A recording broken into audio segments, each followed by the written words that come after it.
Bueno,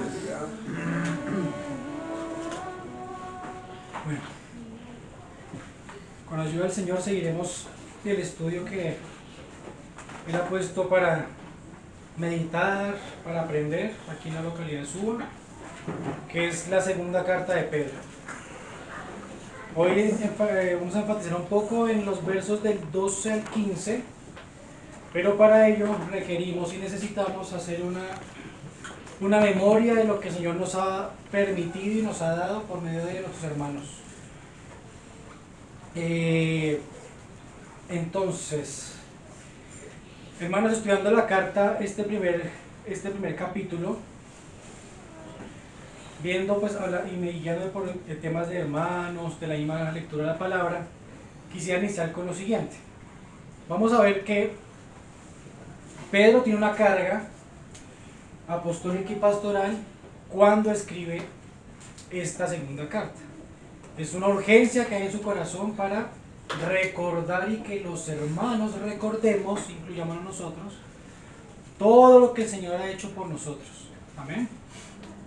En los versos del 3 al 4 podemos, si leemos, vamos a encontrar que en estos versos uno puede ver que lo que se ha hecho o dado a nosotros, por eso es ahí, como todas las cosas que pertenecen a la vida y la piedad nos han sido dadas, ven, es algo que Él ha hecho para nosotros y dándolo a nosotros. Igual que el versículo 4, por medio de las cuales nos ha dado preciosas y grandísimas promesas.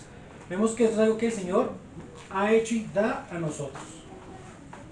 Y vemos en el primer versículo que dice, como todas las cosas que pertenecen a la vida y a la piedad nos han sido dadas por su divino poder, mediante el conocimiento de aquel que nos llamó para su gloria y excelencia. Este verso lo podemos, digamos que fraccionar de la siguiente forma. Vemos que hay una provisión completa cuando dice todas las cosas. No dice la mayoría de cosas, sino dice todas las cosas. Amén. Entonces es una provisión completa. Y esa provisión viene de una fuente única. Cuando dice, esta provisión viene por su divino poder. Y esta es la capacidad omnipotente de nuestro Dios. O sea, que la fuente para darnos esa provisión, ¿quién es? Él mismo. Y el medio para darnos esta provisión es mediante el conocimiento de aquel que nos llamó. Y este conocimiento, hermanos, la palabra ahí en griego es epignosis, y esto no es un conocimiento meramente literario, ¿sí? Que usted tenga mucho conocimiento bíblico, no, sino es un conocimiento de pleno e íntimo, no solo intelectual. O sea, esto va más allá de un conocimiento, sino es ver a Jesús y crecer en este conocimiento que es Él mismo. No es solamente algo literario, de algo de vida.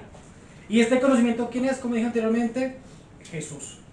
Y ahí es la clave, y esta es la clave aquí, para poder tener y pertenecer y poder recibir lo que esta vida nos ha dado, es este conocimiento que es el mismo Jesús. Y esto, como dije, no es solamente mero intelectualismo, sino es una vida con Él. Y esa vida que hace nos llama a que esa vida que Él vivió cuando Él estuvo aquí, cuando se encarnó, marque nuestra vida y podamos ser reflejo de lo que Él es en nosotros. Y esa es una responsabilidad que tenemos. En el versículo 4 podemos también, digamos, hacer una pequeña, digamos que, agrupación. Entonces, aquí en este verso vemos que el Espíritu Santo carga al apóstol Pedro para poder ampliar cómo el poder de Dios opera en nosotros. Dice así el versículo 4, por medio de las cuales nos ha dado preciosas y grandísimas promesas, para que por ellas lleguéis a ser participantes de la naturaleza divina, habiendo huido de la corrupción que hay en el mundo a causa de la concupiscencia. Entonces aquí vemos un regalo. ¿Y ese regalo qué es? preciosas y grandísimas promesas. Es lo que Dios nos va a regalar. Y ese regalo tiene un propósito, ¿cierto? ¿Y cuál es ese propósito? Lo que hice más adelante. Que lleguemos a ser participantes de la naturaleza divina. Y aquí hago una aclaración. El ser participantes de esta naturaleza divina no es que ahora seamos unos pequeños dioses o diosesitos, nada de eso. Es participar de ¿qué? De Dios mismo, de su amor, de su santidad, de su paciencia, de su verdad, vivir con Él. Eso es poder participar, amén. Y esta participación de este propósito nos hace llegar a un punto que es la santificación. Lo que hemos hablado, creo que a lo largo de este año, cuando Jorge, cuando en la primera carta de Pedro enfatizaba de los dones, perdón, también, que no es solamente un mero don, sino que hay que tener un proceso de santificación, una vida consagrada, para que ahí sí los dones se manifiesten y sirvan para la madurez y crecimiento del cuerpo de Cristo.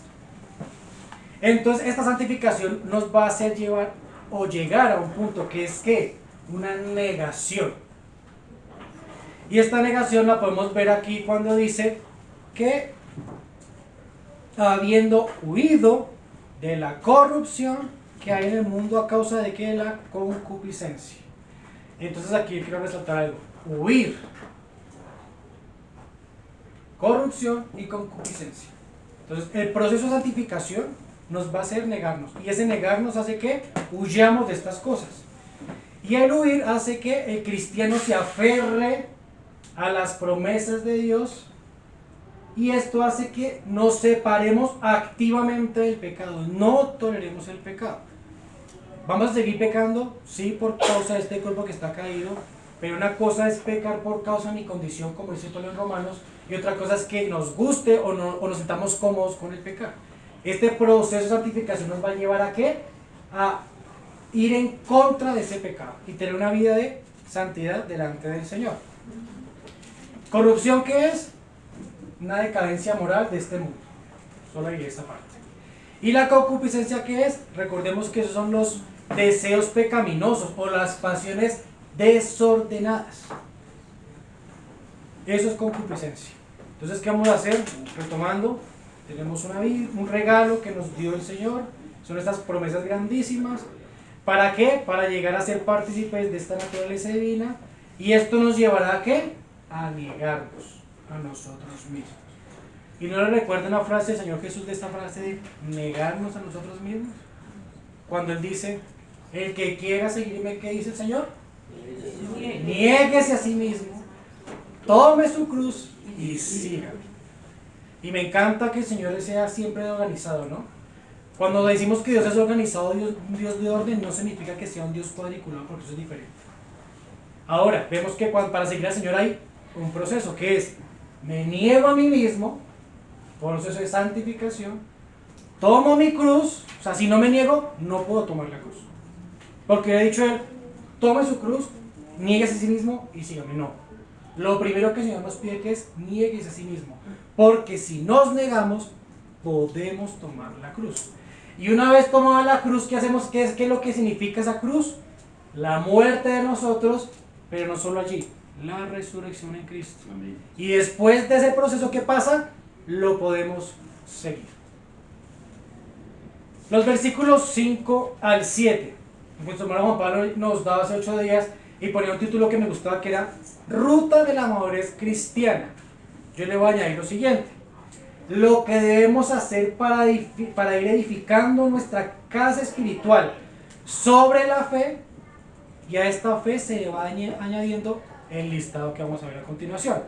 Dice el versículo 5 al 7: vosotros también, poniendo toda diligencia, por esto mismo, añadid a vuestra fe virtud, a la virtud conocimiento, al conocimiento dominio propio, al dominio propio paciencia, a la paciencia piedad, a la piedad afecto fraternal, y al afecto fraternal amor. Entonces vemos que es una ruta y que esta ruta nos ayuda ¿a qué? A que edifiquemos nuestra casa espiritual. Virtud veíamos que era la excelencia, tener una vida de excelencia delante del Señor. Conocimiento, este conocimiento no es aquel que adquirimos cuando recién llegamos a Cristo, sino es un conocimiento que va madurando mientras vamos conociendo al Señor. Entonces ese conocimiento es el entendimiento y conocimiento que va madurando del Señor Jesús en nosotros. Después del conocimiento que hay, ¿qué sigue? Dominio propio o templanza. ¿Y este dominio propio qué es? Dominar nuestras pasiones, nuestros sentimientos. Y eso lo logramos como por medio del Espíritu Santo. ¿Y para qué necesitamos dominar?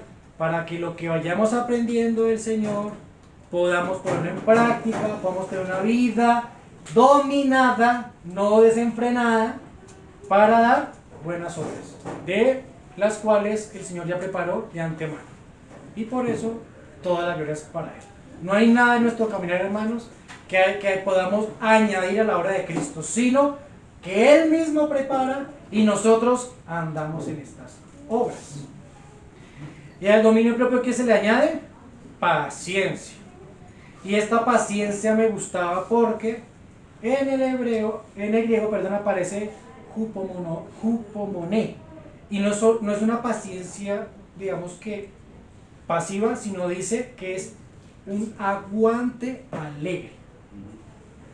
O sea, solo paciencia no puede, como que así es, tener paciencia es como soportar. No, aquí la palabra clave es que es un aguante alegre, con gozo, como dice mi hermano Alejo aquí.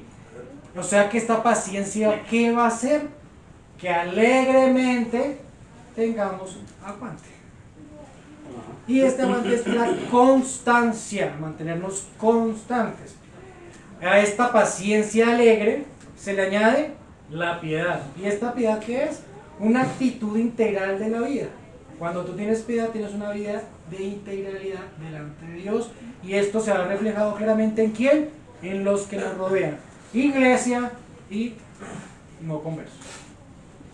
A esta piedad, ¿qué se le añade? Afecto fraternal, que con Juanpa veíamos, creo que fue Osquita quien lo dijo, si Juanpa lo retomaba, yo retomo de Juanpa y de Oscar. Entonces, este afecto fraternal, ¿qué es? La comunión que hay en la iglesia.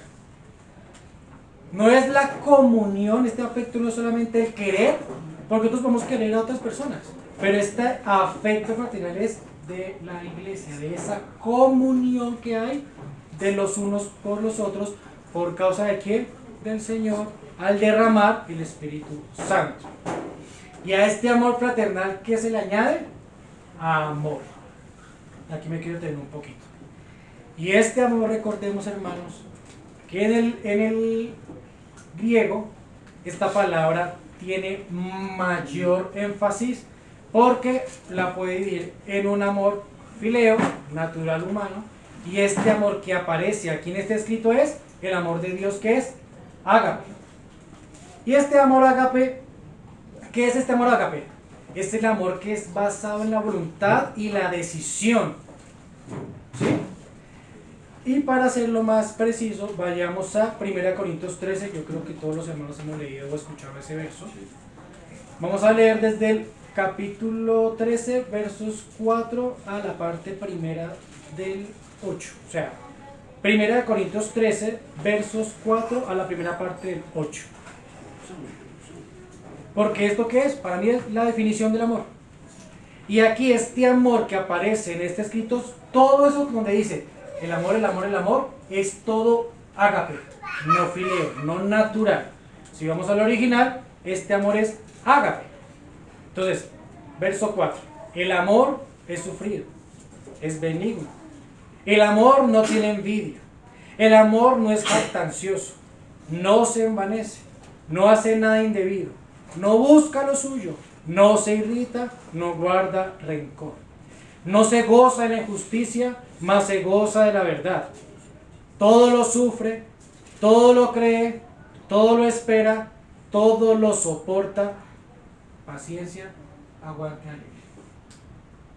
El amor nunca deja de ser. Recordemos, hermanos, que hemos visto que tiempo atrás que decimos que Dios, ¿qué es? Dios es amor. O sea que Dios cumple todas estas cosas, ¿o no? Si vemos nuestro Dios, cumple ¿qué?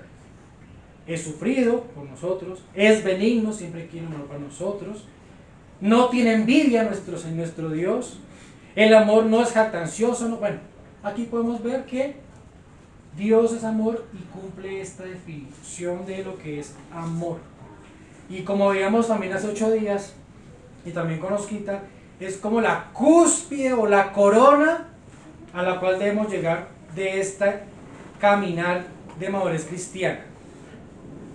Con esta fe que se va, digamos que madurando, para que dé fruto, tiene que tener virtud, toca añadirle conocimiento, toca añadirle dominio propio, paciencia, piedad, afecto fraternal.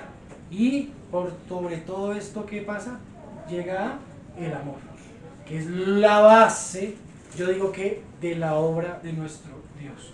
Desde que nos creó, hasta que nos perdonó, hasta que envió a su Hijo por nosotros, y hasta lo que nos dará en esa nueva Jerusalén.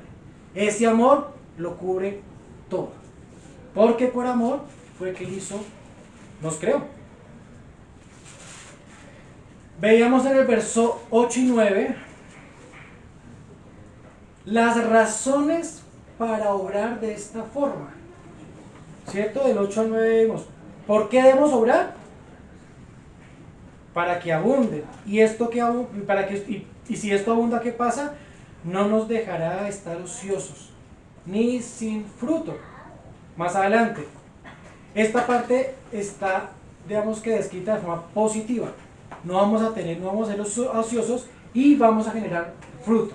Y la parte negativa de lo que va a producir es, en el versículo 9, que no tengamos la vista corta o ser ciegos. Y que esto que produzca que no demos fruto. Entonces, el versos 8 y 9 que nos muestran las razones para obrar o por qué debemos obrar así. Entonces veíamos 3 y 4, lo que nos es dado. Del 5 al 7, lo que debemos hacer. El 8 y 9, del por qué tenemos que vivir de esta forma. Y el versículo 10 y 11 es una exhortación para no caer y tener amplia y generosa entrada en el reino del Señor Jesús. Entonces, 8 y 9, la razón, 10 y 11, la exhortación del por qué debemos vivir y tener esta fe, añadiéndole todas estas cualidades. Ahora bien, ¿por qué tenía que recordar esto, hermanos? Porque en los siguientes versos vamos a ver cómo el apóstol tiene, por medio del Espíritu Santo, carga de recordar todas estas cosas. Y vemos que no solo es por recordar, de decir, ven, hagan memoria, no, es como una urgencia, es una determinación que tiene Pedro en su corazón para que nosotros recordemos todo lo que hemos visto del versículo 9 al versículo 11. Vayamos a 2 de Pedro, capítulo 1, versos 12. Este capítulo puede servir como una introducción a esta exhortación. Dice así: por esto yo no dejaré de recordaros siempre estas cosas, aunque vosotros las sepáis y estéis afirmados en la verdad presente. O, bueno, la Reina Valera dice confirmados en la verdad presente.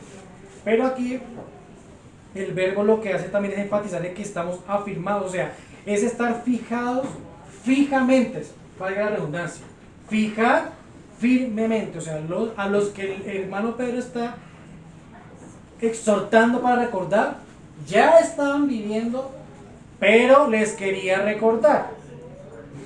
Ahora, ¿por qué ese énfasis y esa redundancia que vemos en el apóstol Pedro? Es como diciéndole, les recuerdo para que recuerden. Es una redundancia, ¿no? Esto lo podemos ver por dos grupos. Si se dan cuenta, me gusta siempre tener grupos. El primer grupo, la suma importancia de lo que está exponiendo y dando a conocer en esta carta. Por eso es la redundancia y el énfasis de urgencia. La importancia, la gran importancia de lo que está recordando. No está hablando de temas periféricos, por el ladito, no está hablando de temas centrales de nuestra vida cristiana, que debemos desarrollar desde que conocemos al Señor, cuando lo aceptamos, hasta que nos vayamos con Él o Él retorne. Por eso esta redundancia. Ahora, en el Antiguo Testamento, si recordamos cuando el Señor le hablaba con Moisés y le decía que tenía que ir al monte, ¿ustedes recuerdan cómo Él le hace también esta redundancia cuando dice, sube hasta arriba y cuando llegues arriba a la cumbre te voy? O sea, vuelve y juega. El Espíritu Santo se mueve de esa forma y muestra esa carga de tener presente las cosas que Dios nos revela. Y aquí lo vemos también en el apóstol Pedro. Dios directamente hablando a Moisés, vemos la redundancia si lo quieren leer después, ahí en Éxodo creo que está, esa parte donde dice sube hasta arriba, o sea, no dice pues ¿cómo va a subir hasta abajo? No, tiene su lógica en el Señor. No es algo de redundancia porque sí, no. El propósito es enfóquese en subir, porque cuando esté en la cima le va a revelar las cosas. Y en este contexto, Pedro, ¿qué es? Recuerden, tengan memoria, ¿para qué? Para que no olvidemos cómo llevar este camino de madurez cristiana. Entonces el primer grupo de esta redundancia, ¿qué es? La importancia. Y lo segundo es que nosotros somos fáciles para olvidar las cosas. Y a veces ni nos dura 2 días o un día. Importancia y que no olvidemos. Porque nosotros tenemos esa facilidad de no recordar. ¿Y qué ocasiona cuando olvidamos las cosas? Que perdamos el interés. Y por consiguiente, decae la importancia de lo expresado anteriormente.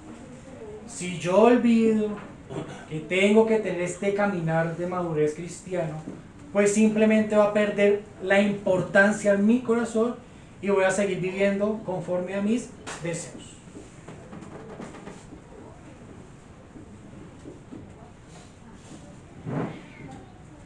El próximo domingo, si el Señor lo permite, por medio de nuestro hermano George, se va a ver los versos 16 y 21. ¿Por qué hago la anotación de esto? Porque también hay algo que el apóstol tiene en su corazón para que no olvidemos estas cosas, y es que podamos ver claramente falsos maestros y profetas en medio de nosotros. No va a entrar en fácil porque lo verá Dios mediante el próximo domingo. Pero entonces podría ser 3 grupos. Importancia, para no olvidar y tener las bases de poder tener fundamentos en el Señor, y para poder ¿qué? Ver falsos maestros y profetas. Ahora, en los versos 13 al 14.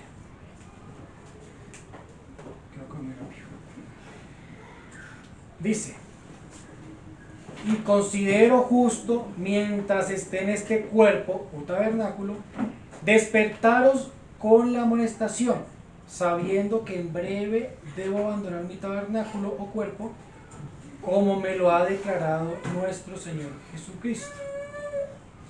Aquí vemos lo que hablaba al principio del mensaje, hay una carga apostólica y pastoral. Se ve que Pedro tiene en su corazón una carga para que los hermanos seamos guardados. Inclúyase usted también allí en ese guardados. Entonces, Pedro ve y tiene una conciencia que él va a morir inminentemente. ¿Y quién se lo reveló? El Señor Jesucristo. Porque él lo está aclarando. Pedro sabe que va a morir. Por eso dice que va a abandonar el tabernáculo o cuerpo. Y esto no es una suposición, pues mismo Pedro lo está diciendo claramente. me lo ha revelado el Señor que voy a partir prontamente. ¿Y esto qué hace en Pedro? Voy a hacer un paralelo. Ustedes recuerdan recién recibido ellos el Espíritu Santo allí en Pentecostés, en Hechos de los Apóstoles, que Pedro fue encarcelado con Jacobo, creo que sí, Jacobo. ¿Y se acuerdan qué es lo que estaba haciendo Pedro en la cárcel? ¿Ah? ¿Seguro? ¿Pedro? Estaba durmiendo. ¿Recuerdan que un ángel lo despertó y le dijo, Pedro? El que estaba cantando era Pablo. ¿Y eso qué no, y qué hemos visto? ¿Qué hemos visto? En las enseñanzas de los hermanos, no que Pedro no le importaba, no, estaba tranquilo, dijo, si llegó mi hora, pues miré con el Señor, ya. Pero vemos que acá, Pedro ya sabía que iba a morir. En ese entonces no. Pero aquí ya dijo, yo voy a estar próximo a morir. Y lo que produce en el Espíritu Santo en Pedro, ¿qué es? Una motivación. ¿Y para qué lo motiva? Para escribir esta carta que tenemos hoy. Ni empapado. Mire cómo el Espíritu puede actuar en diferentes circunstancias. Pedro ya estaba yendo al Espíritu Santo en Hechos de los Apóstoles cuando fue encarcelado y está durmiendo tranquilamente. Ahora Pedro sabe que va a morir prontamente y es cargado ¿para qué? Para recordar, para pastorear, para ayudar, para motivar a los hermanos, para exhortar a los hermanos ¿a qué? A vivir esta vida de santificación. Entonces podemos ver ese peso de responsabilidad que hay en este corazón de Pedro. Y como hemos visto con nuestro hermano Oscar en los dones y en los servicios, eso es algo propio de un pastor. El Señor Jesús no tenía ese mismo peso cuando oró al Señor, a nuestro Padre, cuando dijo, Padre, guárdalos, no pido que los quites, sino que los guarde. Esa misma carga la vemos aquí en Pedro con esa urgencia de querer que recordemos y que vivamos conforme a lo que nos ha enseñado el Espíritu Santo. No solo en esta carta, sino en todo lo que hemos podido aprender de nuestra vida cristiana desde el primer momento en que lo recibimos. Y esta es la carga que tiene Pedro, de un pastor, de una persona que tiene carga de necesito que las ovejas que Dios me ha permitido pastorear se mantengan firmes en las promesas de Dios, en vivir una vida de fe madura y que va creciendo de gracia en gracia. ¿Para qué? Para reflejar a Cristo, no como individuos, sino como un cuerpo. En el versículo 15, hermanos, podemos, pues leámoslo, dice el versículo 15, versículo 15. También yo procuraré con diligencia que después de mi partida vosotros podáis siempre tener memoria de estas cosas. En Reina Valera dice todo momento, siempre. Igual, significa lo mismo. Una vez más podemos ver que una carga en el corazón de Pedro para que siempre, hermanos, no es la mayoría del tiempo, no es cuando estemos en reunión, no es cuando estemos orando, es para que siempre recordemos estas cosas. Vamos a ver detalladamente este versículo cuando dice procuraré con diligencia. Esto muestra que hay un compromiso de Pedro para con los hermanos de esta exhortación. No es una mera carta, sino dice procuraré diligentemente, hermanos. Una cosa es yo poder actuar y otra cosa es decir, no, lo voy a hacer con diligencia, ¿cierto? ¿Y cómo procuró hacer esto? Mediante la escritura de esta carta. Pues Pedro procura con diligencia exhortar mediante esta carta. Y uno podrá pensar, bueno, pero Pedro, ¿cómo puede asegurar que aunque cuando él parta, los hermanos se recuerden estas cosas, ¿no? Ya no él va a estar para estar recordándola, ya no va a estar él para estar apacentando, para estar pastoreando. aquí vemos claramente que Pedro sabía de quién depende el poder de esa carta. ¿Y de quién es? Del Espíritu Santo. Por eso Pedro habla con esa convicción. Lo voy a hacer, ahí está la parte del trato de Pedro, voy a ser diligente en escribir esta carta para exhortarlos a ustedes, hermanos, iglesia, hermanos de aquí de nosotros, no solamente es para la iglesia en ese entonces, sino para nosotros mismos, con diligencia, ¿qué? Para que no olviden. Pero porque Él sabe que no vamos a olvidar, porque Él sabe y conoce que el Espíritu Santo es el que activa y que hace que este libro, hermanos, que la palabra que tenemos sea viva y la podamos recordar. No depende de Pedro, no depende de Pablo, no depende de ningún hombre, depende del Espíritu Santo. Y por eso es que Pedro nos puede hablar con esa firmeza.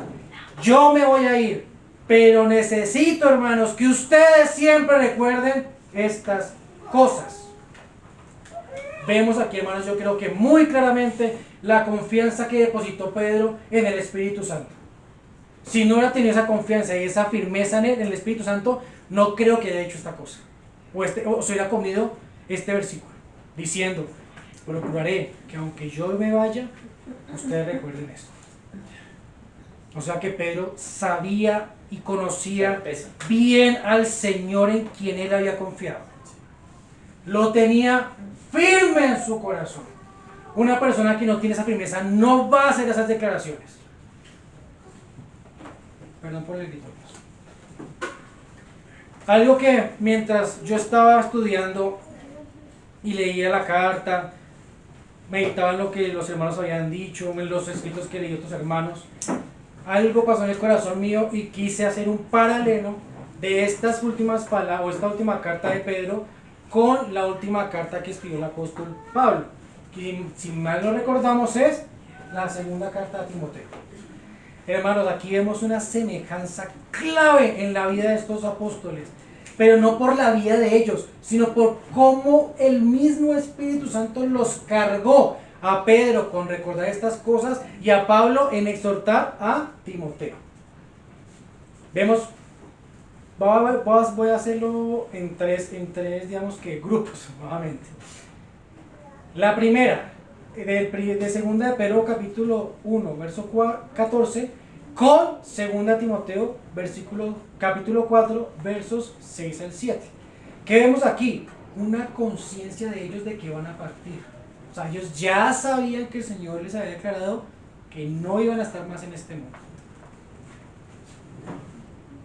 Segunda de Pedro dice, sabiendo que en breve debo abandonar mi tabernáculo. Segunda Timoteo 4, 6, 7 dice, porque yo ya estoy para ser sacrificado y el tiempo de mi partida ha llegado. Ellos tenían esa revelación del Señor. Y si vemos, en ningún momento están angustiados por eso. Al contrario, la carga del corazón que tienen ellos, ¿cuál es? Que se mantengan firmes en el fundamento de la fe. Segundo paralelo de que me llevaba el Espíritu a mirar. Y está en la urgencia de recordar y enseñar la palabra de Dios. Que está en donde? Segunda de Pedro, capítulo 1, versos 12 al 13. Y no dejaré de recordaros siempre estas cosas. Y considero justo despertaros con la amonestación. Y segunda de Timoteo, capítulo 4, versículos 2. Segunda de Timoteo 4, que dice, que prediques la palabra, que instes a tiempo y afuera de tiempo, redarguye, reprende, exhorta con toda paciencia y doctrina. ¿No vemos la carga similar que el Espíritu puso en Pedro y en Pablo? Exhortación. ¿Y ustedes creen que ellos se hablaban para decir vamos a escribir esto en nuestra última carta? No. ¿Qué vemos también aquí, hermanos? El mover del Espíritu Santo. Que el que movió a Pedro a escribir estas cartas, quien movió a Pablo a escribir estas cartas, no fueron sentimientos humanos, fue el Espíritu Santo. Y hoy, gloriosamente, milagrosamente, las podemos tener. Entonces, primera, relación, sabía que iban a partir. ¿Qué produce este partir? Que tengan urgencia de recordar y que enseñen la doctrina. Y un tercer grupo de hacer el paralelo entre Pedro y Pablo es la provisión para el futuro, el legado de los escritos. Segunda de Pedro 1:15, también yo procuraré con diligencia que después de mi partida tengan estas cosas. ¿Cómo? Por la escritura. Segunda Timoteo capítulo 3, toda la escritura es inspirada por Dios y útil para enseñar. Retén la forma de la sana palabra que de mí oísteis. Guarda el buen depósito. Volviendo al tema anterior, cuando de la urgencia de recordar, ¿sí ven también que Pablo insta a Timoteo a qué? A predicar a tiempo y afuera del tiempo. En otras palabras, siempre. ¿Y qué nos dice Pedro? Siempre recuerden estas cosas. Entonces, el último grupo que quería hacer como el paralelo es este, la escritura. Cómo Dios usa algo tan sencillo y a la vez tan poderoso para que perdure su palabra. Yo me puedo pensar, esto para mí es algo personal. ¿Ustedes creen que el Señor no hubiera podido hacer algo en este tiempo con toda la tecnología? De haber dicho, ¿sabe qué? Miren, les doy una USB y ahí está toda mi palabra.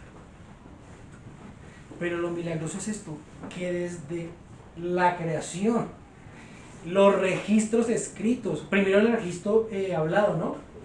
El hablado de generación en generación tenerlo, después el escrito, después el impreso, o sea, esa maravilla solo puede ser de Dios, hermanos. No solo como desde Génesis a Apocalipsis la palabra concuerda, no se retracta a sí misma, sino al contrario, se complementa por, ¿cuántos autores? 42, más de 42 autores de la Biblia. Que sin conocerse, hermanos, de diferentes continentes, de diferentes tiempos, unos hablando arameo, otros hebreo, otros griego, otros, todos hablan de lo mismo. Ese es el poder de nuestro Dios, que lo que Él quiere que permanezca, permanece. Por eso quiero hacer énfasis en la escritura.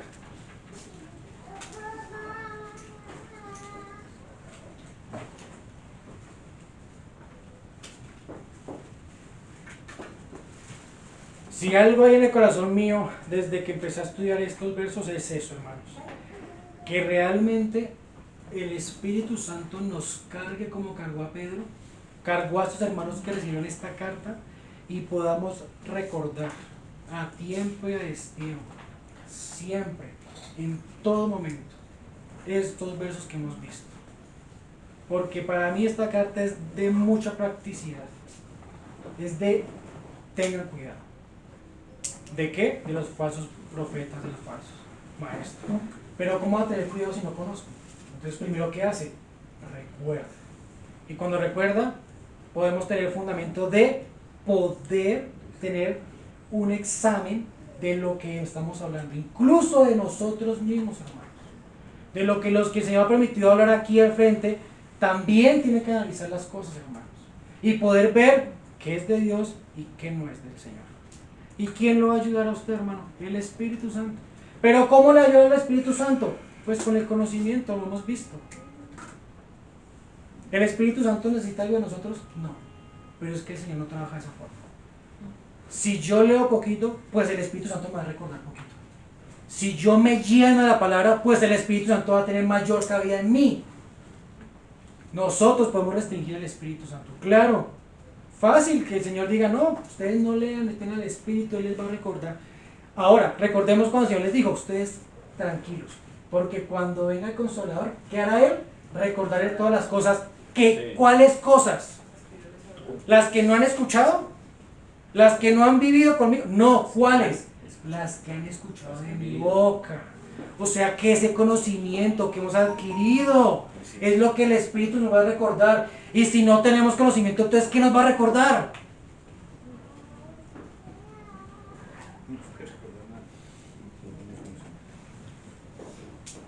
No entristezáis, ¿cómo es que dice la palabra? No,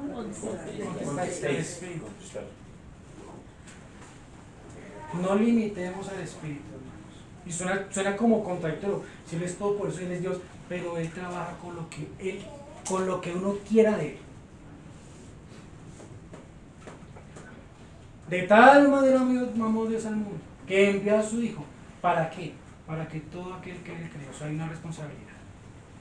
Desde ahí vemos, hermanos. El Espíritu Santo nos va a recordar lo que estudiemos, lo que aprendamos, lo que deseemos. En resumen, hermanos, esta era mi carga, que el Señor nos ayude a poner en práctica, a poder madurar nuestra vida cristiana, en lo personal, en lo familiar y como iglesia. Hermanos, recuerden que cuando Él añadía las personas en la iglesia, en la primera iglesia ahí en Jerusalén, no era porque los apóstoles vivían, no, porque veían el amor en quienes, en la iglesia. La responsabilidad es de todos, de todos. Recordemos que somos un cuerpo, un cuerpo. Y el cuerpo se puede mover cuando ¿qué? Cuando todos sus órganos, sus músculos, sus nervios, sus huesos, ¿qué son? Están formados, madurados. Un bebé, ¿por qué no puede caminar? Porque tiene que madurar. Tiene que esforzar esos músculos a que se sostengan. Igual la iglesia. No podemos andar si no nos comportamos como la iglesia del Señor. Si no vivimos como la iglesia del Señor. Si no recordamos lo que Dios nos ha dado.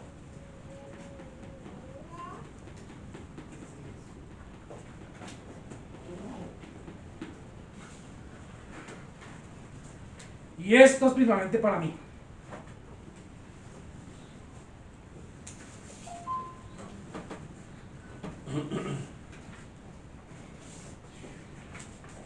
Necesitamos dejar de ser ociosos. Y la única forma es viviendo esa fe, con virtud, con paciencia, con dominio propio, con afecto fraternal y con ese amor. ¿No quieres ser ocioso? Ponga en práctica esto, hermanos. Que el Señor nos ayude, hermanos. Dejo abierto para preguntas, comentarios, hermanos, y que el Señor nos siga hablando con eso.